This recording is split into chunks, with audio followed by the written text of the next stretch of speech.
Welcome to our channel guys and guys, आज आ चुका है business studies chapter 1 business trade and commerce का part 2। And so guys, chapter start करने से पहले काफ़ी इंपॉर्टेंट इन्फॉर्मेशन मेरे को आपको देनी है। सो गाइस, चैनल पे लास्ट वीडियो पे एक क्वेश्चन आया कि भाई आपके जो चैनल का कोई मोटो है भी या फिर आप ऐसी वीडियोस डाले जा रहे हो। तो गाइस, उसे सोचते हुए मैंने अपने चैनल पे एक टाइम टेबल टाइप बनाया है जिसमें हमारे हफ्ते के फर्स्ट 4 डेज मतलब मंडे, ट्यूसडे, वेडनेसडे, थर्सडे हमारे स्टडी टॉपिक पे वीडियो आएगी। जैसे कि आज मंडे है तो हमारी आ चुकी है। बात करें इसके आगे तो फ्राइडे को महीने में 2 Friday like first Friday and third Friday को हमारी टेक वीडियो आएगी। और ये थोड़ा बहुत चेंज हो सकता है लाइक सेकंड फ्राइडे और फोर्थ फ्राइडे का भी, ठीक है ना। और सैटरडे को हमारी फैक्ट वीडियोस आएंगी, ठीक है ना। उसमें मैं फैक्ट्स के बारे में बताऊंगा, उन्हें एक्सप्लेन करूंगा कुछ फैक्ट्स को, ठीक है ना। हो सकता है कि किसी बार 1 आए, किसी बार 2 आए, ठीक है ना। तो मतलब हो सकता है महीने में 8 हो, कभी कभार 4 हो, कभी 6 हो, कितनी भी हो सकती हैं। और संडे को प्योरली हमारी गेमिंग वीडियो आएगी, ठीक है। एंड आगे फ्यूचर में जब और फर्दर हम आगे बढ़ेंगे तो हो सकता है मैं अपने चैनल पे जब ग्रो करूँ अपना व्लॉगिंग का भी, तो व्लॉग्स भी आना स्टार्ट हो जाए। अब गाइज, मेन रीज़न कि मैं सारे टॉपिक्स पे क्यों वीडियो डालता हूँ तो वो अगर मैं आपको बताऊँ तो गाइज, इसीलिए मैं अपने चैनल पे सारे टॉपिक्स पे वीडियो डालता हूँ ताकि जो मेरे चैनल पे एक व्यूअर आ रहा है, ठीक है, उसे मेरे चैनल के अलावा और कहीं जाना ही ना पड़े। लाइक सब ग्रो करें बट उसे ज़्यादा चैनल्स पे भटकना ना पड़े। मतलब अगर उसे किसी पे वो स्टडी के लिए जा रहा है, किसी पे गेमिंग के लिए जा रहा है, किसी पे वो अपना टेक्निकल वीडियोस के लिए जा रहा है, किसी पे फैक्ट के लिए जा रहा है, ऐसा ना हो, उसे हर चीज़ मेरे चैनल पे मिल जाए। तो मैं इसलिए कोशिश करता हूँ कि मैं ज़्यादा से ज़्यादा चीज़ें अपने चैनल पे दिखा पाऊँ। एंड उसी के साथ आज मंडे है तो आज हमारी स्टडी टॉपिक की वीडियो बिजनेस स्टडीज़ के ऊपर आ चुकी है, part 2 business trade and commerce का। सो जल्दी से देख लेते हैं आज हम क्या पढ़ने वाले हैं। सो गाइस, आज हम पढ़ने वाले हैं basis on which business profession and employment differ, ठीक है। तो आज हम वो बेसिस पढ़ने वाले हैं जिस पे बिजनेस एम्प्लॉयमेंट प्रोफेशन डिफर करता है। अब बिजनेस एम्प्लॉयमेंट और प्रोफेशन है क्या, हमने लास्ट वीडियो में देखा था इकोनॉमिक एक्टिविटीज़ के बारे में और नॉन इकोनॉमिक एक्टिविटीज़ के बारे में। तो जो इकोनॉमिक एक्टिविटीज़ के 3 टाइप थे, बिजनेस, प्रोफेशन एंड एम्प्लॉयमेंट। आज हम पढ़ने वाले हैं उनके बीच का डिफरेंशिएशन। अब ये गाइस इतना इंपॉर्टेंट टॉपिक है कि मेरे को इसके लिए एक प्रॉपर पर्सनलाइज्ड वीडियो बनानी पड़ी, क्योंकि गाइस ये एक काफ़ी इंपॉर्टेंट मेजर मार्क्स का एक क्वेश्चन हमारे पेपर में आता है। एंड गाइस, मैं चाहता था कि आप इसे ब्रीफली समझ लो, इसलिए मैंने एक पूरी की पूरी एक वीडियो मैंने इसी टॉपिक के ऊपर बना दी है।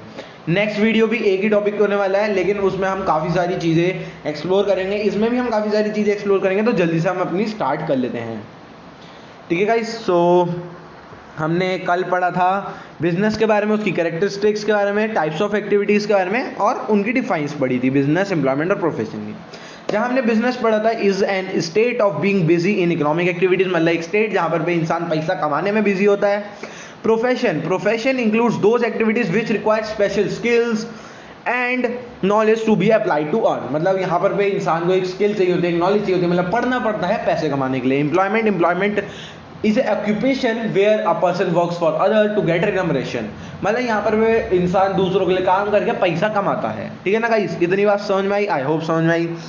आज हम पढ़ने वाले हैं basis on which business, employment and profession differentiate, ठीक है गाइस। ये काफ़ी इंपॉर्टेंट है, तो इस वीडियो को बड़े ही ध्यान से देखना गाइस, बड़े ध्यान से समझना किन किन बेसिस पे ये डिवाइड होती है, मतलब डिफर होती है, किन किन बेसिस पे हम लोग इन्हें किस किस तरीके से डिफर करते हैं। तो सब कुछ आज मैं आपको बता देने वाला हूँ।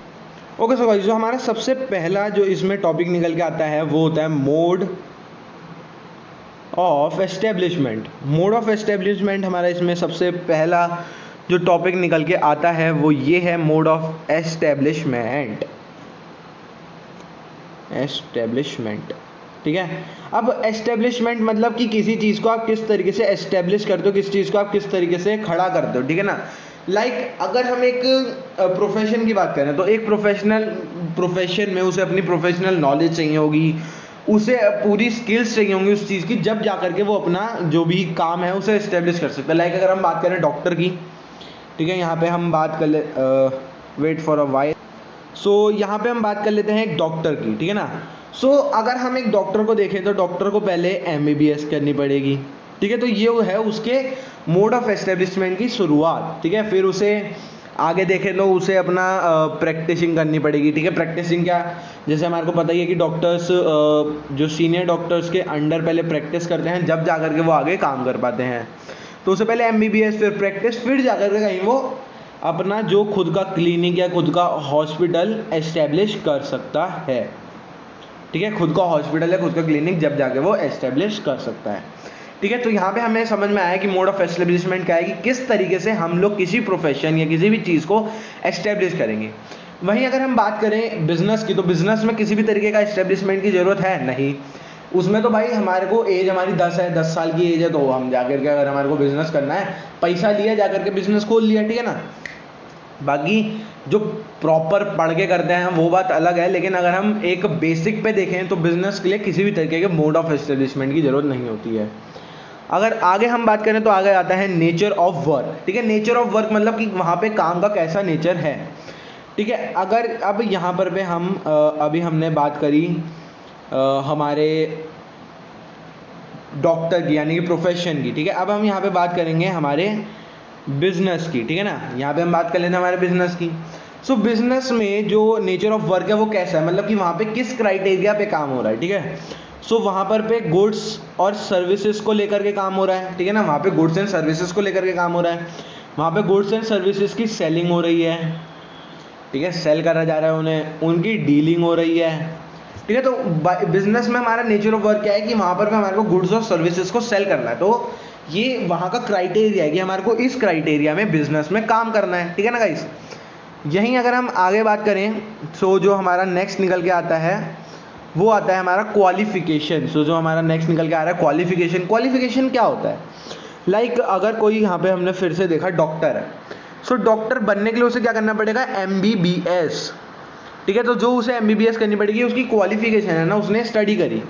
वहीं अगर हम बात करें बिजनेस की, तो ये मैंने B बना दिया, ठीक है ना, तो समझ जाना बिजनेस की, तो वहाँ किसी भी तरीके की क्वालिफिकेशन की हमारे को जरूरत नहीं होती है। क्योंकि यार देखो, कोई बिजनेस मैन है, आपने देखा कि कभी ज़्यादा पढ़ा लिखा होते हैं, काफ़ी लोग होते हैं कि BA B.Ed करके कर रहे हैं, वो मायने नहीं रखता। लेकिन कॉमनली अगर हम देखें so no qualification is needed in business. ठीक है ना, कोई भी तरीके का क्वालिफिकेशन हमारे को बिजनेस में जरूरी नहीं होता है। आगे अगर हम बात करें रिटर्न्स एंड रिवॉर्ड की, सो रिटर्न एंड रिवॉर्ड होता क्या है। ठीक है ना, रिटर्न एंड रिवॉर्ड होता क्या है, सो रिटर्न एंड रिवॉर्ड होता क्या है गाइज, पता नहीं क्या हो रहा है, बट चलो कोई नहीं। ठीक है, अब देख लेते हैं हम रिटर्न्स एंड रिवॉर्ड होता क्या है। तो हमने यहाँ पे बात करनी है रिटर्न्स एंड रिवॉर्ड की। रिटर्न एंड रिवॉर्ड मतलब हम लोग जो भी काम कर रहे हैं उसके रिटर्न में हमारे को क्या मिल रहा है। ठीक है, उसका रिवॉर्ड क्या मिल रहा है। अगर यहाँ पे हम बात करें बिजनेस की, तो अब देखो बिजनेस में क्या है, ये फर्स्ट डे है मेरा बिजनेस का। ठीक है, ये आज के दिन आए 100 कस्टमर, सेकंड डे है, आज आए 10 कस्टमर सिर्फ, फिर आया हमारा थर्ड डे, यहाँ पे आए 1 कस्टमर। सो मतलब यहाँ पे जो रिटर्न एंड रिवॉर्ड्स हैं वो क्या है, return and rewards are uncertain in business. ठीक है, सो अनसर्टेन इन बिजनेस। ठीक है, तो बिजनेस में जो रिटर्न एंड रिवॉर्ड्स हैं वो अनसर्टेन है। ठीक है ना, सो यहाँ से हमारे को क्या पता कि बिजनेस में कोई ज़रूरत नहीं है कि आपको हर दिन एक जैसी रिटर्न मिल रहा है। लाइक आपको किसी दिन 100 रुपये की सेल हुई, किसी दिन 2 लाख की सेल हुई, किसी दिन 2 रुपये की सेल हुई। सो अलग अलग तरीका हो सकता है। लाइक किसी दिन तो सेल ही नहीं हुई, किसी दिन बहुत अच्छी सेल हुई, किसी दिन ठीक ठीक सेल हुई। ठीक है, आप ये समझ सकते हो अगर आपके यहाँ पे कोई बिजनेसमैन है। ठीक है ना, बात करें आगे code of conduct. Code of conduct की मतलब किस तरीके से हम किसी काम को कंडक्ट करेंगे। लाइक अगर एक डॉक्टर की बात करें तो डॉक्टर को पहले वही बात आ गई यहाँ पे, पहले MBBS करना पड़ेगा, या MBBS यहाँ नहीं लेते हैं। अगर डॉक्टर कोई इलाज भी कर रहा है, लाइक ऑपरेशन कर रहा है, ठीक है, ऑपरेशन में उससे पहले एक प्रॉपर कंडक्शन कोड है उसका। लाइक कि मतलब अगर किसी का दिल का ऑपरेशन हो रहा है तो उसका किस तरीके से दिल का जो भी होता होगा। ठीक है ना, अपन तो बिजनेस वाले हैं, अपन को इतना दिमाग लगाने की ज़रूरत नहीं है इसमें। ठीक है ना, सो किस तरीके से, सो कोड ऑफ कंडक्ट का एक छोटा सा मतलब कि रूल्स टू डू समथिंग। ठीक है, डू समथिंग। ठीक है, तो वो रूल्स किसी काम को करने के लिए कोई रूल्स, जिसे मैंने सम थिंग, ठीक है ना, समथिंग्स, किसी काम को करने के लिए जो भी रूल्स की हमारे को ज़रूरत है। लाइक अगर हम डॉक्टरेट कर रहे हैं तो हमारे को रूल्स फॉलो करने पड़ेंगे। अगर हम एम्प्लॉय हैं, ठीक है, कहीं हम एम्प्लॉय हैं तो वहाँ के वेरी करता है कि अगर कोई सेक्टर है जहाँ पर पे रूल्स अलग, हर सेक्टर के अपने अलग अलग रूल्स होते हैं, सो एम्प्लॉयमेंट में रूल वेरी करते हैं on the basis of the area where a person works, ठीक है ना।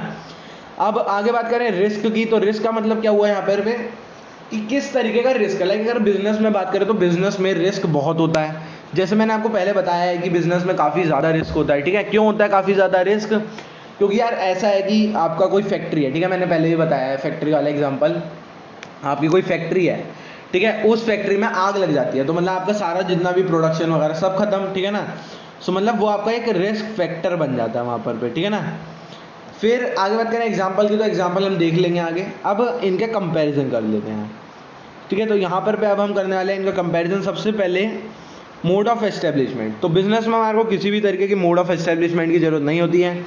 प्रोफेशन में बात करें तो मोड ऑफ एस्टेब्लिशमेंट की ज़रूरत होती है। वहीं अगर हम बात करें एम्प्लॉयमेंट की, ठीक है, अगर हम बात करें एम्प्लॉयमेंट की, सो वहाँ पे डिपेंड करता है ऑन द सेक्टर, डिपेंड्स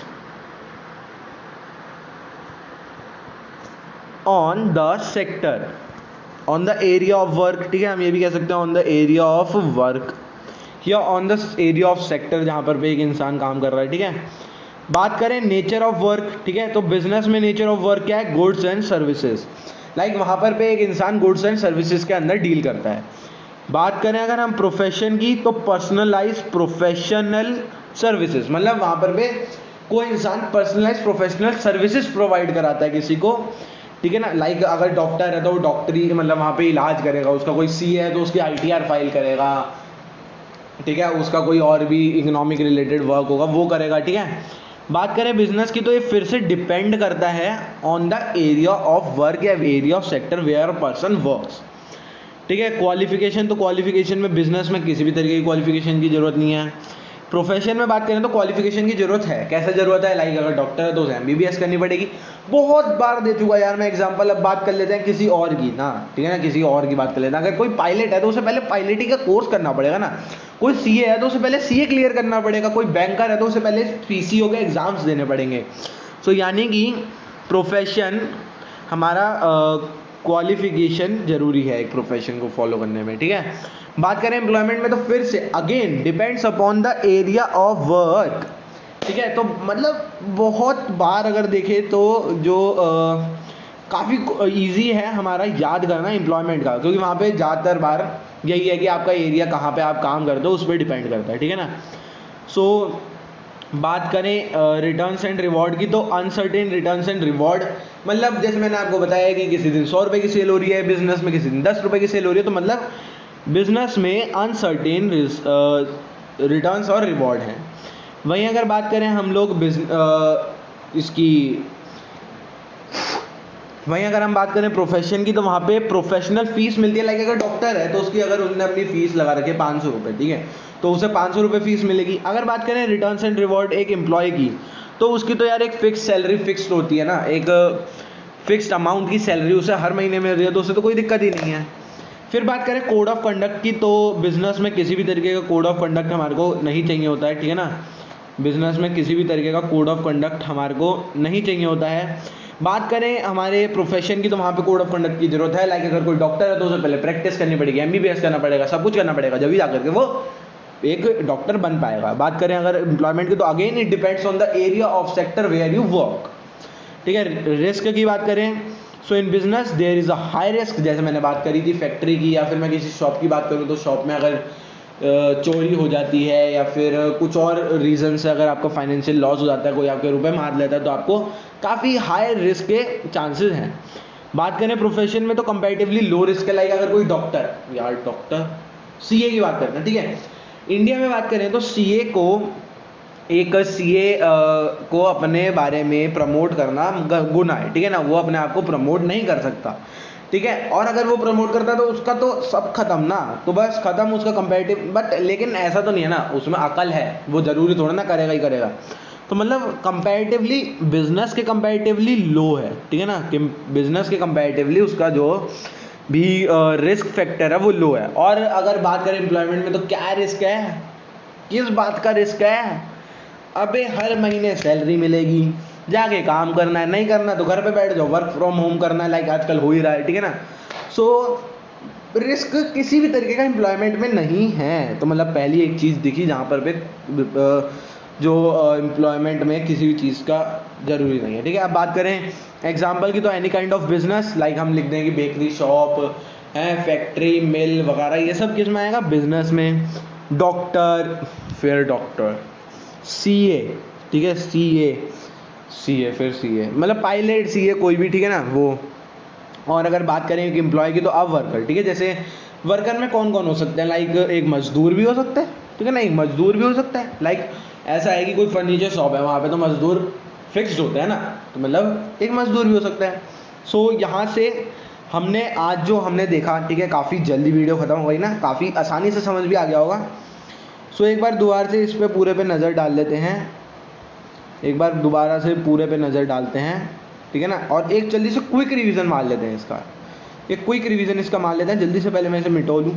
तो यहाँ पे हमने पढ़ा सबसे पहले basis on which business, employment and profession differ, ठीक है, किन किन बेसिस पे हम इन तीनों को डिफ्रेंशिएट करते हैं, और फिर हमने इनका डिफ्रेंशिएशन देखा। ठीक है, तो हम देख लेते हैं। सो सबसे पहले हमने देखा मोड ऑफ एस्टेब्लिशमेंट, मतलब किस तरीके से हम लोग अपने काम को शुरू कर रहे हैं। नेचर ऑफ वर्क, मतलब कि वहाँ पे काम का क्या क्राइटेरिया है, किस क्राइटेरिया में वहाँ काम हो रहा है, ठीक है। फिर क्वालिफिकेशन मतलब हमारे को जैसे पायलट बनने के लिए क्वालिफिकेशन की ज़रूरत है, मतलब किस तरीके का हमारे को क्या कुछ स्टडी करनी पड़ेगी, क्या हमारे को उसके लिए प्रैक्टिसिंग करनी पड़ेगी, ताकि हम लोग बिजनेस स्टार्ट कर पाएँ या प्रोफेशन स्टार्ट कर पाएँ या एम्प्लॉयमेंट कर पाएँ, ठीक है। अब बिजनेस में तो किसी भी तरीके का क्वालिफिकेशन नहीं चाहिए होता, प्रोफेशन में चाहिए होता, और एम्प्लॉयमेंट में तो डिपेंड करता ही हो सकता है। एम्प्लॉयमेंट में ये डिपेंड करता हो कि आपको कितनी क्वालिफिकेशन चाहिए, ठीक है ना, ये भी हो सकता है, ठीक है। अब रिटर्न एंड रिवॉर्ड, तो रिटर्न एंड रिवॉर्ड, बिजनेस में रिटर्न एंड रिवॉर्ड अनसर्टेन होते हैं, ठीक है, ये बात हम लोग पहले जो कैरेक्टरिस्टिक्स में डिस्कस कर चुके हैं। प्रोफेशन में हमारे को जो पर्सनलाइज फीस मिलती है, ठीक है ना, जैसे एक सीए है, तो अगर उसे आईटीआर फाइल करता है तो जो भी उसका कॉस्ट होगा वो उसे मिलेगा। लाइक पहले तो सीईओ को साइन करने के लिए भी 500 रुपये मिलते थे। बात करें कोड ऑफ कंडक्ट, मतलब किस तरीके से हम लोग किसी भी काम को स्टार्ट कर सकते हैं, किस तरीके से उसे फैला सकते हैं। तो मतलब बिजनेस में तो कोई भी कोड ऑफ कंडक्ट नहीं हो सकता, आप अपनी मर्जी के मालिक हो, आपको जैसे काम करना है वैसे काम करो। प्रोफेशन में आपको प्रोसीजर्स होते हैं कि आपको उन्हें फॉलो करना है, और एम्प्लॉयमेंट में तो फिर हम वही बात आ जाती है कि यहाँ पर पे आपका एरिया ऑफ सेक्टर क्या है, ठीक है। रिस्क बहुत हाई है, बहुत ही ज़्यादा हाई है हमारे बिजनेस में, थोड़ा सा कंपैरेटिवली लो रिस्क है हमारे प्रोफेशन में, और एम्प्लॉयमेंट में तो किसी भी तरीके का रिस्क है नहीं, ठीक है ना। फिर आगे बात करें एग्जाम्पल, तो एग्जाम्पल बिजनेस में किसी भी तरीके का बिजनेस लिख देना यार, फैक्ट्री लिख देना, मिल लिख देना, बेकरी शॉप लिख देना, कुछ भी लिख देना, ठीक है। प्रोफेशन में लिख देना डॉक्टर, सीए, पायलट, और जितने भी ये पढ़े लिखे लोग होते हैं, ठीक है। एम्प्लॉयमेंट में लिख देना वर्कर, जैसे कि मजदूर हैं, वर्कर्स, ठीक है, और ईमेल राइटर्स होते हैं, राइटर्स होते हैं, ये सब, ठीक है ना। सो यहाँ पर भी अब हमने इनके सारे फैक्टर्स को रीड आउट कर लिया, उन्हें समझ लिया है। आई होप आप लोगों को अच्छे से समझ आ गया होगा। अब आपका काम क्या है कि आज के दिन में इसे पूरा रिवाइज करो। नेक्स्ट वीडियो में हम लोग इसका अनदर एक बहुत इंपॉर्टेंट टॉपिक स्टडी करेंगे, जो इस चैप्टर का 80% टॉपिक कवर करता है, और उसका जो नेक्स्ट टॉपिक होगा वो बहुत ही ईजी होने वाला है। सो आई होप आपको आज की वीडियो अच्छी लगी होगी। अगर अच्छी लगी तो लाइक करना, सब्सक्राइब करना हमारे चैनल को, और अगर बहुत ही ज़्यादा अच्छी लगी हो तो शेयर कर देना वीडियो को।